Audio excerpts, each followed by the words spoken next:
पूजा से श्री कृष्ण उतना प्रसन्न नहीं होते जितना अनन्यता से होते हैं। ये सब ध्यान रखो। अनन्यता, जो मीरा जी कह रहे, मेरे तो गिरधर गोपाल दूसरो न कोई, जाके सिर मोर मुकुट मेरो पति सोई। ये अनन्यता, अनन्यता से प्रभु बहुत प्रसन्न होते हैं। इसीलिए ध्रुवदास जी ने प्रियाजू की अनन्यता के लिए कहा है कि यद्यपि भक्त अनन्य जो विषय इंद्रियन बस होए, कर्मठ कोटि जितेंद्रियन ते समलह न कोई।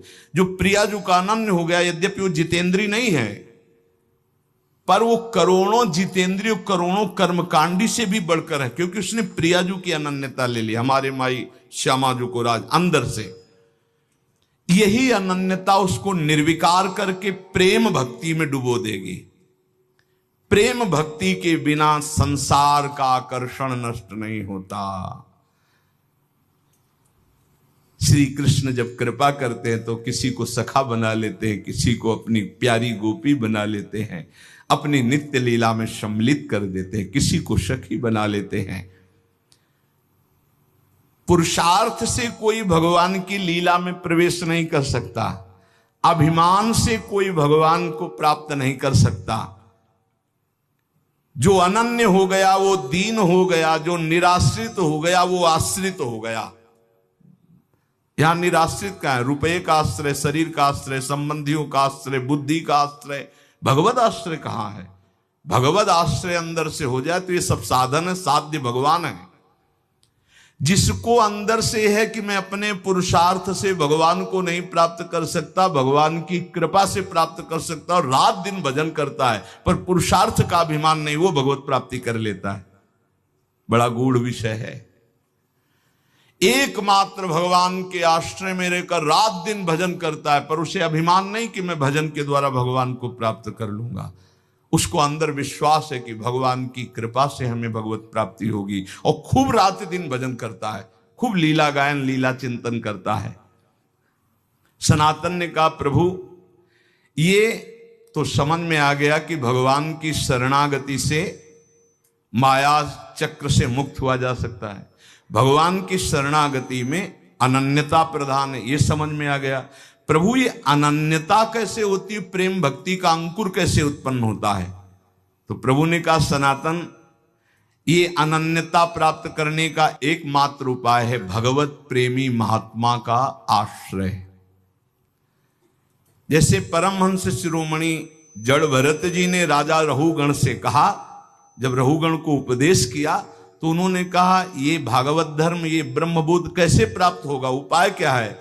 तो का रहुगण तत्तपसा नयाति न चेद्यया निरूपणात् गृहाद्वा न छंदसा नैव जलाग्नि सूर्यैर् विना महत्पाद रजोभिषेकम।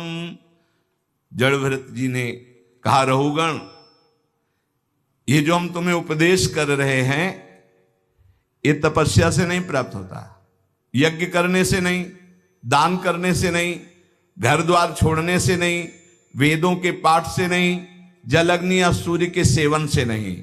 इसकी प्राप्ति का एकमात्र उपाय है भगवत प्राप्त, भगवत प्रेमी महात्मा की चरण रज का सेवन।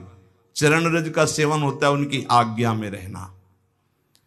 एकमात्र ये उपाय है प्रभु के अनन्य होने का और प्रभु की प्रेम लक्षणा भक्ति का अंकुरण हृदय में होने का। बिना भगवत प्रेमी महात्मा के भगवत प्रेम प्रकट हो ही नहीं सकता। रेमन रसकन संग बिन रंच न उपजय प्रेम। अगर कोई भगवत प्रेमी महात्मा का आश्रय छोड़ दे तो जैसे कोई मगरमच्छ भरे हुए समुद्र में तैरना ना आता हो कूद पड़े, अगर तैरना भी आता है तो वो लील जाएंगे मगरमच्छ, ऐसे ही। हे सनातन, नैषाम मतिस्तावदुरुक्रमांघ्रिम स्पृशत्यनर्थापगमो यदर्थः महीयसां पादरजोभिषेकं निष्किंचनानां न वृणीत यावत्। जैसे प्रहलाद जी ने हिरण्यकश्यप से कहा कि जब तक भगवत प्रेमी महात्माओं की चरण रज में स्नान नहीं होता तब तक जैसी मेरी मति भगवान में लगी ऐसी किसी की नहीं लग सकती। भगवत प्रेमी महात्माओं की चरण रज में, क्योंकि भगवत भक्तों की चरण धूलि में ऐसी सामर्थ्य है, उनकी आज्ञा पालन में ऐसी सामर्थ्य है कि समस्त विकारों का, अहम का नाश करके दैन्य भाव प्रकाश, दैन्य से ही भगवान रीझते हैं। जब तक तत्वदर्शी भगवत प्रेमी महात्माओं का संग नहीं, उनकी सेवा नहीं, उनका आज्ञा पालन नहीं, उनकी चरण रज नहीं, तब तक उसके हृदय में भगवत प्रेम या भगवत अनन्यता आ ही नहीं सकती। इसीलिए भगवान ने अर्जुन जी को, देखो सामने विराजमान है जगत गुरु श्री कृष्णचंद्र जो, फिर भी क्या कह रहे कि यदि तुमको तत्वबोध प्राप्त करना है तो तद्विद्धि प्रणिपातेन परिप्रश्नेन सेवया उपदेक्षन्ति ते ज्ञानम ज्ञानेन तत्वदर्शिनः। अर्जुन, तुम तत्वज्ञानी महात्माओं के पास जाओ, साष्टांग प्रणाम करो और कपट न रखते हुए दैन्य भाव से उनसे प्रश्न करो, विनीत भाव से, तब वो तुम्हें महात्मागण उनका उपदेश करेंगे। तद्विद्धि प्रणिपातेन प्रश्नेन सेवा, साष्टांग दंडवत दैन्य होकर प्रश्न और उसका मनन, जैसे उत्तर हुआ उसका मनन किया तो फिर भगवान इसका कैसे हो सकता है, ऐसे प्रश्न होता है। भाई देखो, हम बता रहे कि ज्ञानी और अज्ञानी, महात्मा दुरात्मा, ये केवल शब्दों का एक श्री कृष्ण सारे जगत में छाए हुए है। ये तुम जान लो तो तुम ज्ञानी हो जाओगे, और जब तुम ज्ञानी हो जाओगे तो कोई अज्ञानी दिखेगा नहीं, और जब तक तुम अज्ञानी रहोगे तब तक कोई ज्ञानी दिखेगा ही नहीं। पापी को सब पापी नजर आते हैं, राम भक्त को सब राम नजर आते हैं, श्याम भक्त को सब श्याम नजर आते हैं, काम भक्त को सब कामी नजर आते हैं, ज्ञानी को सब ज्ञानी नजर आते हैं, अज्ञानी को सब अज्ञानी। दृष्टि जैसी वैसी सृष्टि, जाकी रही भावना जैसी, प्रभु मूर्ति देखी तिन तैसी। जो तत्वदर्शी महात्मा है उनके सामने जाकर प्रणिपातेन च प्रश्नया। एक बार महाराज विदेहराज जनक जी ने जब नौ योगेश्वरों से प्रश्न किया कर्म के विषय में, बोले यही प्रश्न हमने सनकादि से किया था, पर वो मौन रहे, उत्तर क्यों नहीं दिया? तो उनका इसलिए नहीं दिया कि आप उस समय अनाधिकारी थे। उस समय आप अनाधिकारी थे इसलिए वो मौन थे। मौन का मतलब अज्ञान नहीं है कि वो उत्तर देने की सामर्थ्य नहीं, आप अधिकारी नहीं इसलिए चुप है। तो हे सनातन, संतों के पास जाकर के दैन्य भाव से उन्हें सबसे बड़ा देवता मानते हुए कि ये साक्षात प्रभु है, फिर उनके चरणों में बैठकर दैन्यता से प्रश्न करे, तब जो वो बोलते हैं उसका मनन करे, तो उसके हृदय में भगवान की अनन्यता आ जाएगी, उसके हृदय में भगवान की अनन्यता आ जाएगी, प्रेम का मार्ग खुल जाएगा। बहुत बातों में क्या तुम्हें सार बात बताता हूं कि प्राणी मात्र का परम पुरुषार्थ है भगवत प्रेमी महात्मा के संग से श्री कृष्ण के नाम रूप लीला धाम में रंग जाना। परम आराध्य प्रभु वृंदावन चंद्र ये पुरुषार्थ को नहीं देखते हैं, ये अपने आश्रय और अनन्यता को देखते हैं। ये बड़ी तसल्ली वाली बात है। ये पुरुषार्थ नहीं देखते तुम कितने बड़े तपस्वी हो, कितने, ये मेरा है बस। अवगुण करे समुद्र सम प्रियाजू का स्वभाव, गणत ना अपनो जा, ये मेरा है। अनन्य भाव जो संसार के संबंधों से आंतरिक मुख मोड़कर पतित पावन प्रभु की आराधना करता है, वो इस संसार समुद्र से मुक्त हो जाता है। सर्व शास्त्रों को मथ करके ये तुम्हें सार बात बता रहे हैं। क्या? आराध्यो भगवान ब्रजेस्तनयस्तद्धाम वृंदावनम रम्या काचिदुपासना ब्रजवधूर वर्गेण या कल्पिता।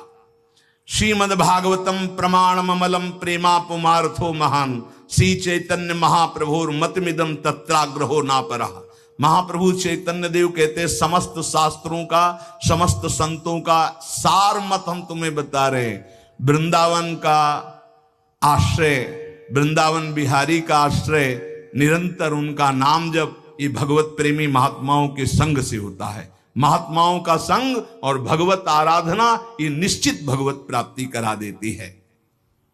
सनातन जी ने महाप्रभु के चरणों में मस्तक रखा। महाप्रभु ने हाथ फिराते हुए कहा, कुछ समय तक हमारे पास रहो और इसके बाद जहां भक्ति मूर्तिमान होकर नृत्य करती वृंदावन चले जाओ और आजीवन वहां वास करो। भिक्षावृत्ति से ब्रजवासियों की टूक पाओ और वृंदावन। तो 2 महीने महाप्रभु के पास काशी में रहे। इसके बाद वृंदावन आकर के जो ब्रज में अद्भुत भजन किया रूप जी ने, सनातन जी ने, तो प्रसिद्ध है भक्तमाल में पावन चरित्र उनका। पूज्य श्री रघुनाथ दास जी गोस्वामी जी, ये इनकी बाल्यावस्था थी। कितना स्वच्छ हृदय होता है भगवत प्रेमी महात्मा का, बाल्यावस्था में भी।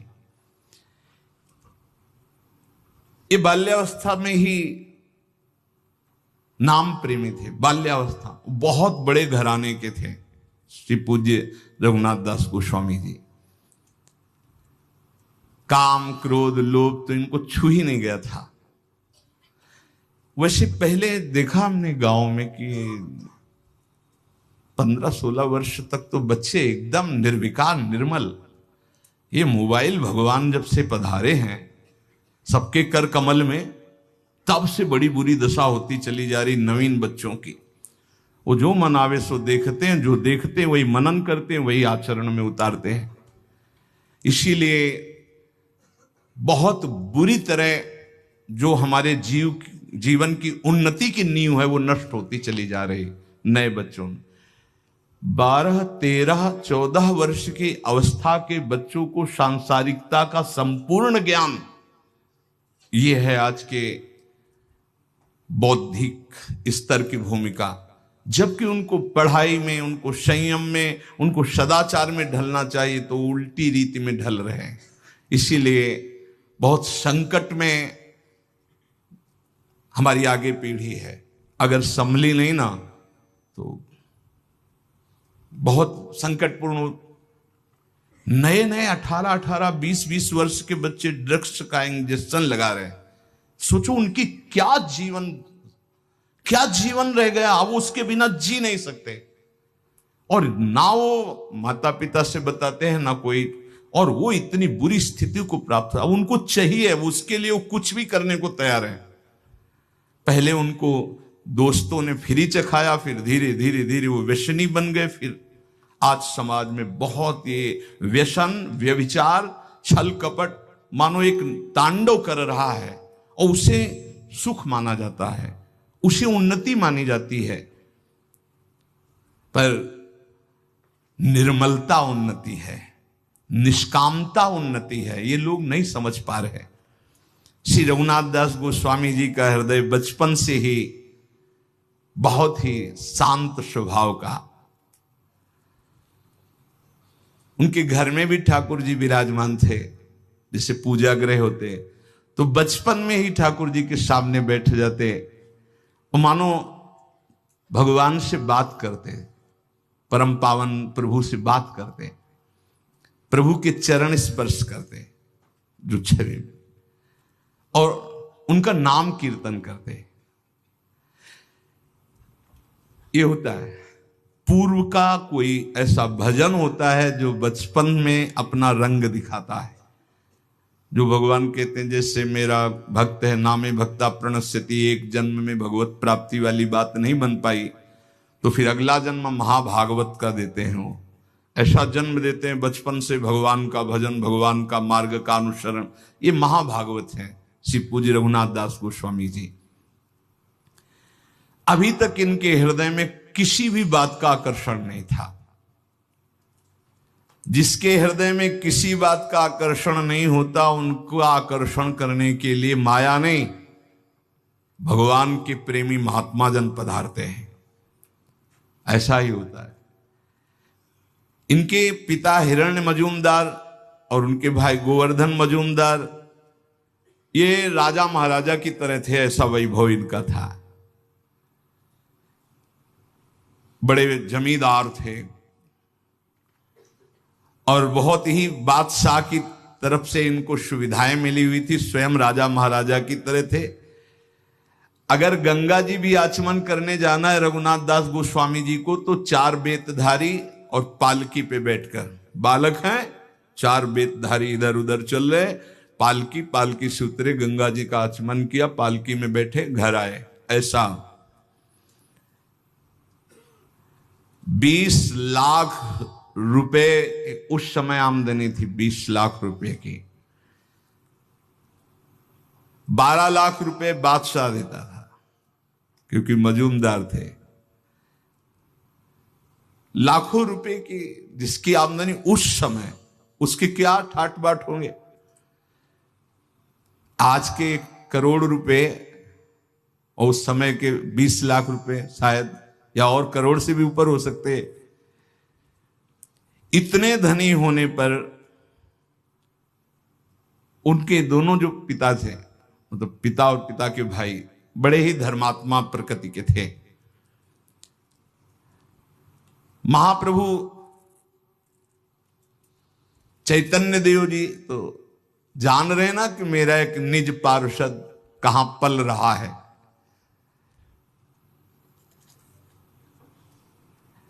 कभी कभी ठाकुर हरिदास जी जब उधर से जाते थे तो उनके यहां जाते थे, वो भक्तों का सम्मान करते थे। हरिदास जी की नाम निष्ठा देखकर रघुनाथ दास जी के नाम में प्रीति हुई थी, तो बचपन से ही कृष्ण कृष्ण कृष्ण। महात्मा रघुनाथ दास जी बाल्यावस्था में इतने तेजस्वी थे कि जो देखता वो लुभायमान हो जाता। लावण्य ऐसा, आकर्षण ऐसा, नाम जप का ऐसा, गंभीर स्वभाव, बहुत कम बोलना, ठीक किसी को उत्तर न देना, क्योंकि नाम जब छूट जाएगा अगर ठीक से ज्यादा बातचीत करेंगे। कम बात करना। बहुत अच्छे कृपा पात्र जन होते हैं जो ज्यादा बातचीत नहीं करते। अरे राधे राधे, कहां जा रहे हो, क्या है, क्यों न राधे राधे भी बोलना, अंदर बोलना है राधे राधे, चुपचाप निकलो, ये संसार है। राधे राधे बोल रहे हैं, हाँ हम अंदर से बोल रहे हैं, तुम बोलो 2 बार, हम हर श्वास बोल रहे हैं राधे राधे, आगे बढ़ो। अगर कोई बड़ा पूज्य आता तो साष्टांग दंडवत करके चुपचाप एक तरफ बैठ जाते। बड़ी नम्रता, मानो स्वर्ण हो और उसमें भी सुगंध हो, ऐसे थे रघुनाथ दास जी। कोई ऐसा नहीं था जो इनको देखकर मोहित ना हो जाए, गले से लगाना ना चाहे बालक। अब तो कुलगुरु बलराम आचार्य को संस्कृत पढ़ाने के लिए रघुनाथ दास जी अपनी जो ग्रंथ पोथी उनको लेकर आचार्य के घर जाते और पोथी रख देते, हरे कृष्ण कृष्ण कृष्ण कृष्ण। नाम में इतनी प्रीति, पढ़ने में रुचि नहीं होती कि इन सब का सार है नाम, बस नाम नहीं। ये देखो बड़े महापुरुषों को होता है, आप अनुकरण ऐसा ना करना कि पढ़ाई के समय तो नाम ही हम जपेंगे और इस समय और अन्य समय उद्दंडता। ये हर समय भगवदानंद में डूबे वाले अवतारी महापुरुष हैं। सरल स्वभाव, कोमल प्रकृति पर रघुनाथ दास जी के हृदय में हरिदास जी का बहुत बड़ा प्रभाव पड़ा। नाम प्रेमी जो ठाकुर हरिदास जी, जिनकी पीछे चर्चा सुनी, इसीलिए वो किसी समय भी नाम नहीं छोड़ते थे। बाल्यावस्था में कभी कभी वो गुरुदेव के पढ़ाने पर भी खड़े हो जाते और नाम कीर्तन करने लगते, भावावेश आ जाता। वो देखते रघुनाथ दास जी की नाम प्रियता, मन ही मन सोचते कि ये तो कोई अवतारी पुरुष है जो इतना नाम जापक है।